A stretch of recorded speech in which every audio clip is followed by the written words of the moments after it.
Good morning, dear students. How are you? Hope you all are fine. Today we will do chapter 21 Internal Trade Meaning and Types. Internal trade क्या हो सकता है? Gas करें. Yes, internal trade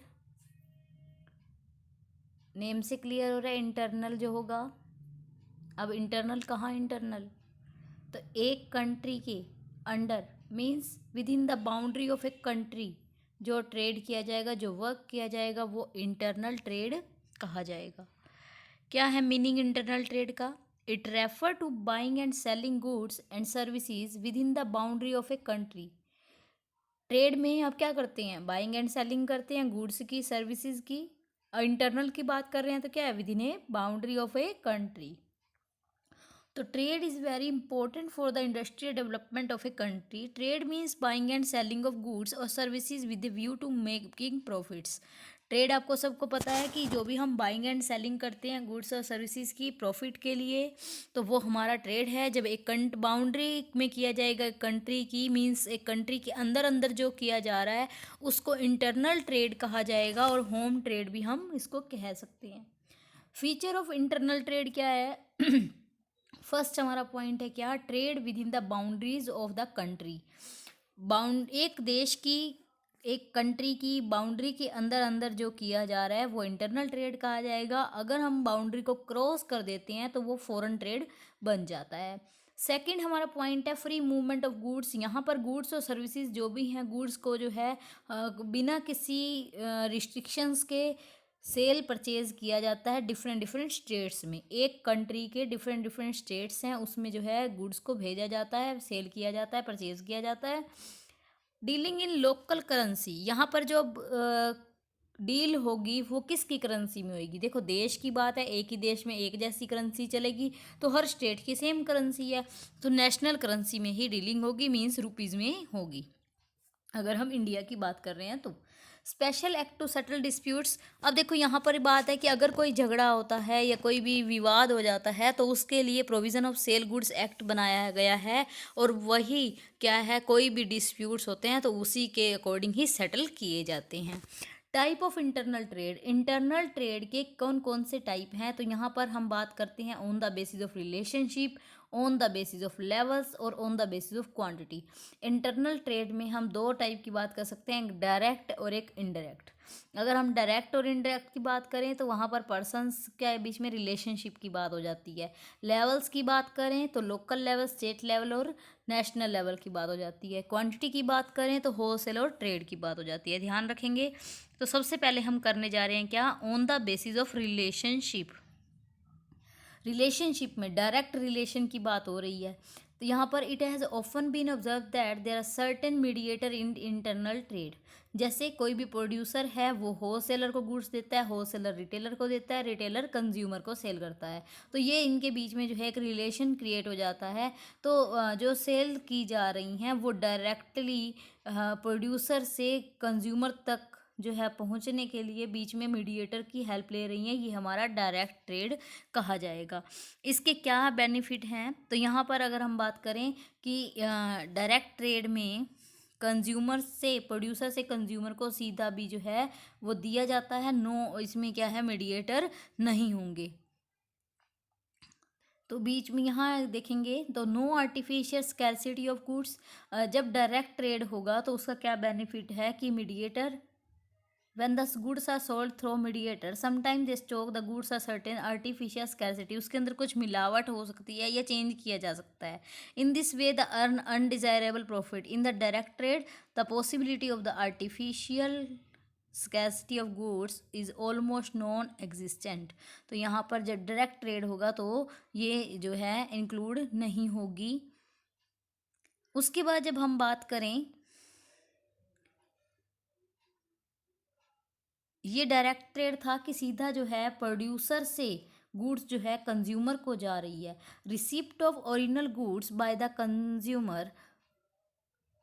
consumer क्या करेगा? उन goods को receive करेगा जो भी प्रोड्यूसर के द्वारा जो है भेजी गई हैं. पॉसिबिलिटी अडल्ट्रेशन की, because the presence of the mediator is reduce. तो पॉसिबिलिटी जो है अडल्ट्रेशन की वो नहीं होती है. क्योंकि मीडिएटर की लाइन जो है वो बीच में से कम हो गई है। Double profit to producer, producer जो डायरेक्ट ट्रेड में क्या होता है कि आप कंज्यूमर को सीधा ही गुड्स को दे रहे हैं, तो जो बीच में मीडिएटर हैं वो अपना अपना प्रॉफिट लेते, तो वो उसका प्रॉफिट जो है सारा प्रोड्यूसर को ही मिल जाता है। और दूसरा, अगर हम कंज्यूमर की बात करें तो कंज्यूमर को भी जो है लोअर लेवल पर मिलती है, या फिर हम कह सकते हैं लोअर प्राइस पर जो है गुड्स मिल जाती हैं, क्योंकि अगर बीच में जितने मीडिएटर होंगे वो उतना प्रॉफिट जो है वो बीच में ऐड करते जाएंगे और उससे उसकी कॉस्ट जो है वो बढ़ जाएगी। Benefit of cash sale to producer, अब सेल करेगा कंज्यूमर को तो क्या है, उसको सेल जो है वो कैश होगी और क्रेडिट की जो प्रॉब्लम है वो नहीं आएगी। नेक्स्ट हमारा क्या है, इनडायरेक्ट ट्रेड। इनडायरेक्ट ट्रेड में क्या है, producer take the help of mediator, mediator की हेल्प लेता है कंज्यूमर तक गुड्स को पहुंचाने के लिए।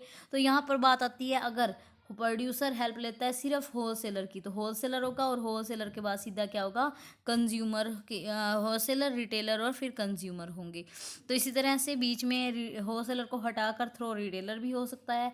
तो ये अलग अलग पॉइंट आपके बन जाएंगे। तो फर्स्ट हमारा पॉइंट बन रहा है through wholesaler. In this method a producer sell his goods to a wholesaler, the wholesaler trade sell the goods of the retailer and the sell the consumer. Next क्या है, थ्रो रिटेलर्स। रिटेलर्स के through क्या है, this method is to use in case of highly perishable goods. यहाँ पर highly perishable, जो जल्दी खराब होने वाली, पेरिशेबल जो जल्दी खराब होने वाली गुड्स हैं, जैसे दूध हो गया, फ्रूट्स हो गए, सब्जियाँ हो गई, तो इनके लिए क्या है हम यूज़ करते हैं सीधा थ्रो रिटेलर वाला। इसमें क्या होएगा, रिटेलर के पास पहुँचाया जाता है, रिटेलर कंज्यूमर तक पहुँचा देता है, बीच में होलसेलर हटा दिए जाते हैं। नेक्स्ट क्या है, थ्रो एजेंट। एजेंट बीच में आएगा। अब प्रोड्यूसर से पहले क्या है, सीधा डायरेक्ट होलसेलर को नहीं देता है, वो बीच में एजेंट होते हैं जो कि सैंपल दिखा के आते हैं, फिर क्या है उनसे जो ऑर्डर लेते हैं उसके अकॉर्डिंग जो है बीच में एजेंट आ जाते हैं। या फिर हम कह सकते हैं कि कस्टमर के मतलब एजेंट के हेल्प ले ली जाती है, होलसेलर और रिटेलर की हेल्प नहीं ली जाती यहाँ पर। और एक ये भी होता है, होलसेलर भी हो गया, एजेंट भी हो गया, रिटेलर भी हो गया और कंज्यूमर भी हो गया। तो इस तरह से एजेंट की जब हम हेल्प ले रहे हैं तो वहाँ पर हम कहते हैं ऑन द बेसिस ऑफ या फिर through of agent. Next point हमारा क्या है, on the basis of level. अब लेवल कितने टाइप के हैं, एक local level trade, state level trade और national trade level trade. Local level trade क्या कहता है कि जो कि एक ही डिस्ट्रिक्ट में, एक ही विलेज में, एक ही सिटी में जब किया जाएगा, तो जैसे कि उन गुड्स को हम क्या कहते हैं, लोकल लेवल ट्रेड कहेंगे, जिसको हम सेल कर रहे हैं। जैसे कि पेरिशेबल गुड्स जो होती हैं, दूध हो गया, फ्रूट्स हो गई, सब्जियां हो गई, मिठाइयाँ हो गई, ये चीज़ें जो हैं वो क्या है, एक डिस्ट्रिक्ट लेवल तक ही की जाती हैं। अब लेवल बढ़ गया, डिस्ट्रिक्ट लेवल से स्टेट लेवल तक पहुंच गया, तो यहाँ पर जैसे कि अब हौजरी का स्टफ़ है, या फिर हम कह सकते हैं कि हैंडलूम है, या फिर हम कहें कि साइकिल बनाने की वो है, बर्तन बनाने की है, कुछ भी दालें वगैरह हैं, तो ये क्या है स्टेट लेवल ट्रेड में आती हैं। जैसे कि डिफरेंट डिफरेंट स्टेट, अब कोई चीज़ जैसे कि बन रही है हरियाणा में, वो आगे दूसरे स्टेट में भी, एक ही स्टेट के अंदर जब की जाएगी डिफरेंट डिफरेंट सिटी में। अब पानीपत में बन रहे हैंडलूम को हरियाणा के सारे पार्ट में दिया जाता हो, तो वो क्या है स्टेट लेवल। अगर पानीपत में हरियाणा में बन रहे किसी एक हैंडलूम को वो कहाँ पर पूरे इंडिया में सेल कर रहे हैं, तो वो हो जाएगा नेशनल लेवल ट्रेड। नेक्स्ट हमारा क्या है, on the basis of quantity. अब क्वांटिटी की मात्रा की बात आ जाती है, इसमें टू टाइप हो जाएंगे, होलसेल ट्रेड और रिटेल ट्रेड। होलसेल ट्रेड क्या करेगा, ज़्यादा मात्रा में खरीदता है और कुछ कम मात्रा में क्वांटिटी में रिटेलर को सेल कर देता है। और रिटेलर क्या करता है, थोड़ी थोड़ी क्वांटिटी में खरीदता है और कस्टमर को बिल्कुल स्मॉल क्वांटिटी में जो है उनकी डिमांड के अकॉर्डिंग दे देता है। तो इस तरह से भी हमारा ट्रेड होता है। नेक्स्ट हमारा क्या है, main document use in internal trade. अब जब इंटरनल ट्रेड करेंगे तो कौन कौन से डॉक्यूमेंट यूज़ होते हैं। सबसे पहले है इनवॉइस। इनवॉइस क्या होता है, आप पहले पढ़ चुके हैं इनवॉइस को, +1 की आपकी अकाउंटेंसी की बुक में। क्या है इनवॉइस, जब आप किसी को क्रेडिट में सेल कर रहे हैं या आप क्रेडिट में परचेज कर रहे हैं, तो क्या होता है For credit purchase, the statement supplied by the seller giving particular of good purchase is known as invoice.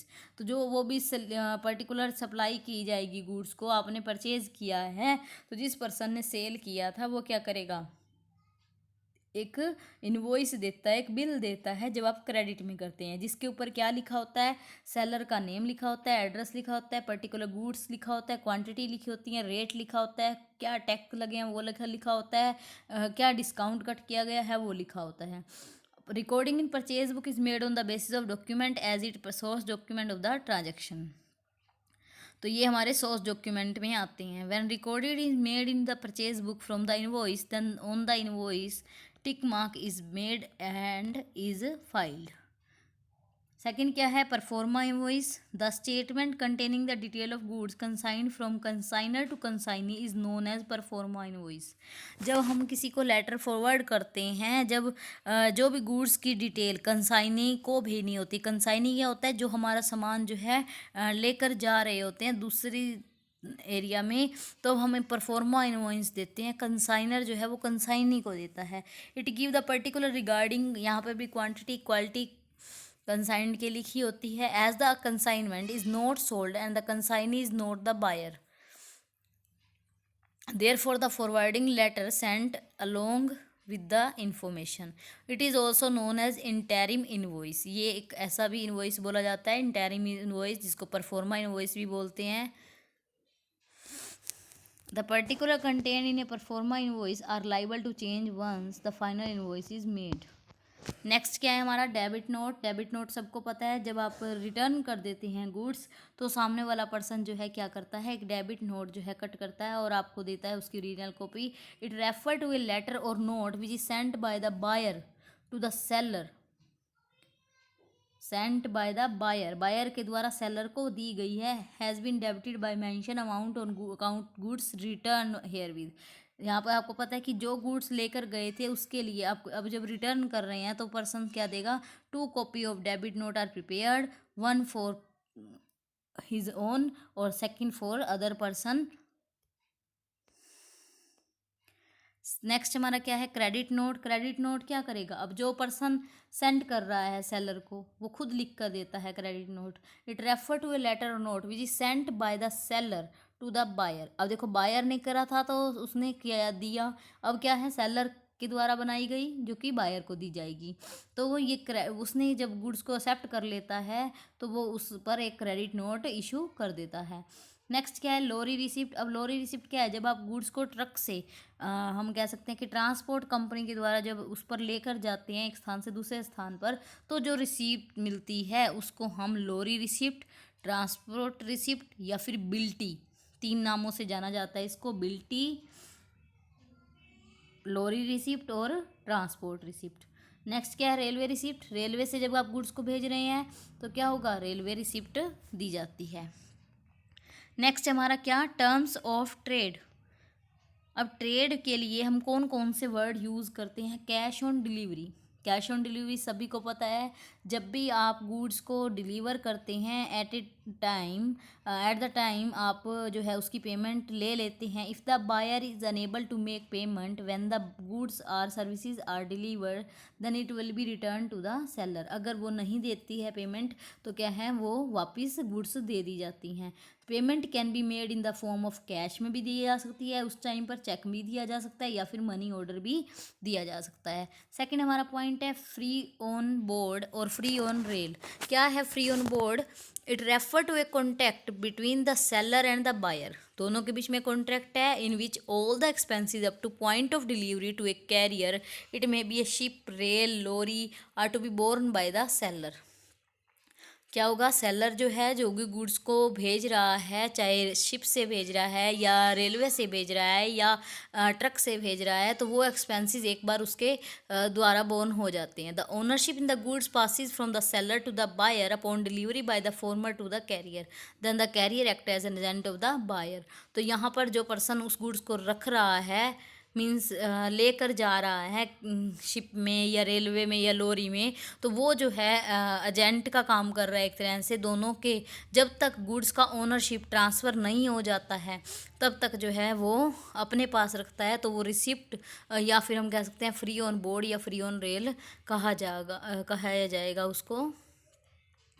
Next है क्या, cost insurance of freight. Cost COIF कहते हैं इसको, जिसके अंदर हम कहते हैं कि उस गुड्स को गुड्स की include not only the cost of goods but also the insurance and freight charges payable on the goods. It refer to the term, इसमें वो रेफर ली जाएंगी ट्रेड की, जो कि ट्रांजेक्शन्स हमारी गुड्स की कॉस्ट की, साथ ही इंश्योरेंस की और फ्रेट की भी होती है। एरर एंड ओमिशन एक्सपेक्टेड क्या है, accepted E&OE, it refer to that term which is used in trade document to say that mistakes and things that have been forgotten should be taken into account। जब भी कोई mistake हो जाती है या कुछ भूल जाते हैं, ओमिशन हो जाता है, तब क्या है ये डॉक्यूमेंट बनाया जाता है। This term is use in attempt to reduce legal liability for incorrect or incomplete information supplied in a document such as price list, invoice, cash memo, quotation etcetera. तो ये जो टर्म है वहाँ यूज़ करेंगे trade document के वे में, जहाँ पर आपकी कुछ गलती हो गई हो या फिर भूल गए हो आप इसको। इस टर्म का यूज़ करने से क्या होता है, लीगल लाइबिलिटी जो है वो कम हो जाती है, या इनकरेक्ट या इनकम्प्लीट इन्फॉर्मेशन के केस में यहाँ पर बचा जाया जा सकता है जब आप E और EOE लिख देते हैं। ये चैप्टर हमारा होता है कंप्लीट। नेक्स्ट वीडियो में हम करेंगे नेक्स्ट कंसेप्ट हमारा, जो कि हमारा रहेगा होल सेल ट्रेड। आज के लिए इतना ही। Thank you and bye bye, have a nice day.